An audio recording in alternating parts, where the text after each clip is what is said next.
ඊළඟ ලියන මාතෘකාව ඒක අපි කතා කරනවා. දැන් අපි කතා කරා කාබෝහයිඩ්‍රේට් කතා කරලා ඉවරයි. ප්‍රෝටීන් කතා කරලා ඉවරයි. හරි. ප්‍රෝටීන් වලට එන්සයිම් එක කී සති කතා කරා. ඒක දැන් ප්‍රැක්ටිකල් එකක් දැන් අද අපි කරා. එතකොට දැන් අද අපි කතා කරනවා ලිපිඩ. ලිපිඩ ගැන තමයි අද අපි කතා කරන්නේ. දාගන්න මාතෘකාව. ලිපිඩ. ඒක දැන් මම කියනවා මොනවද බෙදන්නවද? ලිපිඩ අපි බෙදනවා තෙල් හා මේද කියලා. එතකොට ලිපිඩ ඝන තත්වයේ තියෙද්දි අපි කියනවා මේද කියලා සහ ලිපිඩ ද්‍රව තත්ත්වයේ තියෙද්දි අපි යාට කියනවා මොනවා කියලාද?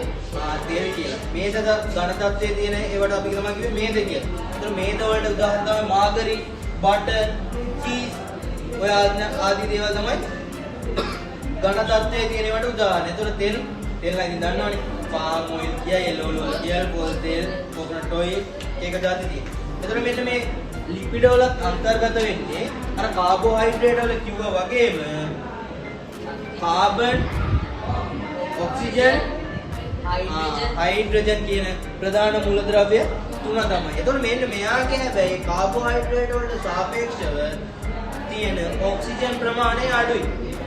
උතරයි දිය වෙන්නේ. ද්‍රවීය ද්‍රාවක වල මෙයා දිය වෙන්නේ නැහැ. හරි?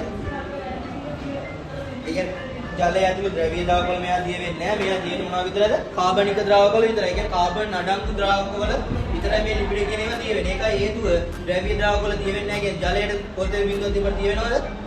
නැහැ. අන්න ඒකයි හේතුව. තේරෙනවද? එතකොට දැන් ඔයාලා දැනගන්න ඕන දෙයක් තමයි දැන් පොල් තෙල් එහෙම තෙල් හරි මොනවා හරි ඔය ෂර්ට් එකේ මැදුවකට වැදුනොත් එයා ඔයා දැන් සබන් දාලා මේ වතුර දාලා ජලය දාලා ඒකට යනවද? නෑ. එයා යවන්න ඕන අපි අනිවාර්යෙන් භාවිත කරන්න මොකද්ද? කාබනික ද්‍රාවකය. තේරෙනවද? ඒතර ඊළඟට අපි ලිපිඩ හැදලා තියෙන මොනවද? මේද අම්ල හා ග්ලිසරෝල් කියන දෙකෙන් තමයි මේ ලිපිඩ කියන එක හැදිලා තියෙන්නේ. ලිපිඩ වල ප්‍රධානම හැදිලා තියෙන්නේ මොනගෙන්ද? මේද අම්ල සහ ග්ලිසරෝල් කියන දෙකෙන්. ඒ දෙක එකතු වෙලා හැදෙනවා ලිපිඩ සහ ජලය කියන දෙක. මේවා තමයි ලිපිඩ කියන දේ හැදිලා තියෙන්නේ. ඒතර මේ ප්‍රධාන වශයෙන්ම මේ වගේ තියෙන මොනවද ශාක ද්‍රව්‍ය? රටකල් වල තියෙනවානේ.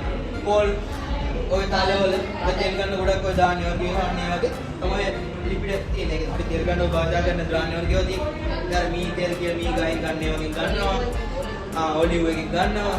අන්න වගේ තමයි ලිපිඩ අඩංගු ඒවට උදාහරණ තමයි ශාක ද්‍රව්‍ය. හරි. ඊට පස්සේ අපි කතා කරනවා ලිපිඩ වල මොනවද තියෙන වැදගත්කම. ලිපිඩ වල මොනවද තියෙන වැදගත්කම? අර කාබෝහයිඩ්‍රේට් වගේ ලිපිඩ ශක්ති ප්‍රභවයක්. කාබෝහයිඩ්‍රේට් වලින් වගේම සැපෙන ශක්තියක් මෙන්න මේ ලිපිඩ වලින් ලබා දෙනවා. අය මොනවද තියෙන්නේ? ජලය සංරක්ෂණය කිරීම සඳහා. මොකද දන්න මේ අපේ මේ බලන මේ සම මතු පිට මේ පෘෂ්ඨයේ තෙල් විස්තරයක් තියෙන. මේ විස්තරයක් තියෙන. හේතුව මෙයාගේ මේ විස්තරයක් තිබෙ නැත්නම් මේ වැටෙන අවුවත් එක්ක මේ ඇඟේ තියෙන මේ ජලය මොකද වෙන්නේ? වාෂ්ප වෙන්න බං. නේ? මේ වාෂ්ප වෙන එක මේ මේද තට්ටුව තියෙන හින්දා මොකද වෙන්නේ? අඩු කරනවා. තව දෙයක් වැදගත් වෙන දෙයක් තියෙනවා. අපේ ඇඟේ උෂ්ණත්වය මෙයා පාලනය කරනවා. සමහර සීතල දවස්වල මේ ඇඟේ අර ඉන්කඩු පිළිලම මෙයා කරන්නේ මේ ඇඟේ අපේ මේ උඩ වතුර විස්තරයේ තියෙන්නේ මේ විස්තරයක්. මේ විස්තරයේ හින්දා අර පිටින් එන සීතල උනත් අපේ ඇඟට උමට උරා ගන්න නැහැ. හේතුව මොකද මේ විස්තරයක් ගන්න විස්තරයක් තියෙනවා.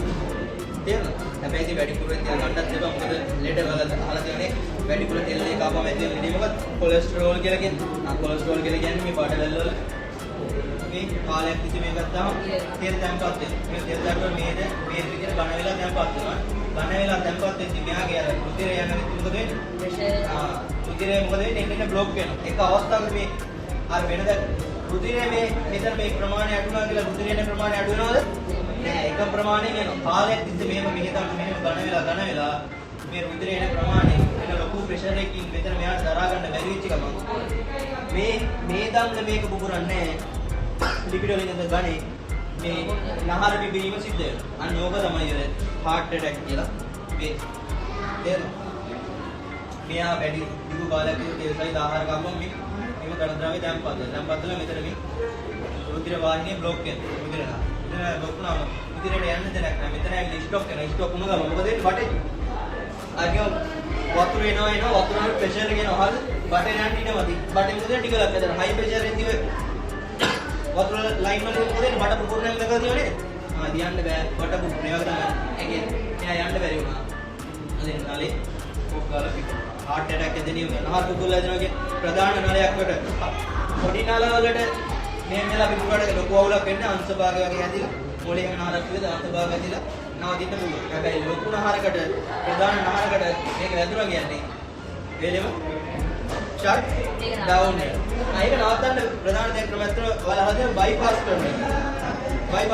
බයිපාස් කරනවා කියලා කරන්නේ මේ යන නාලේ දැන් මෙතනින් මම බ්ලොක් එකක් නේ. ඒකට මෙයා මෙහෙම අතුපාරක් හදලා දෙනවා. මෙතන මෙහෙම කඩලා ජොයින්ට් එක මෙහෙම හදලා දෙනවා. දැන් මෙතන මොකද? මෙතනින් එන රුධිරය මෙතනිනුත් යනවා. මෙතනිනුත් යනවා. ඒමයි කරන්නේ. ඒමයි කළා ඇතුලේ මෙතන බට් කරන්නේ. එහෙම බට් කරන්න බෑ. ඒක ඇතුලේ මේක දාන්න. හරි? ඒක ඇතුලේ මේවා එන්නේ. එතකොට මෙහෙන් එන රුධිරය මෙහෙනුත් යනවා. මෙහෙන්. එතකොට අපේ මේ කොහොමද ආරක්ෂා. ඔය බයිපාස් කරනවා කියලා කියන්නේ වෙන දැනකින් බට කෑල්ලක් මේක කපලා මෙතෙන්ට අර මේ බ්ලොක් එක තියෙන තැනට ඔම ජොයින් කරනවා. එතකොට තමයි මේ සිද්ධ වෙන්නේ. ඔන්න ඔය ටික තමයි ලිපිඩ ගැන දැනගන්න තියෙන්නේ.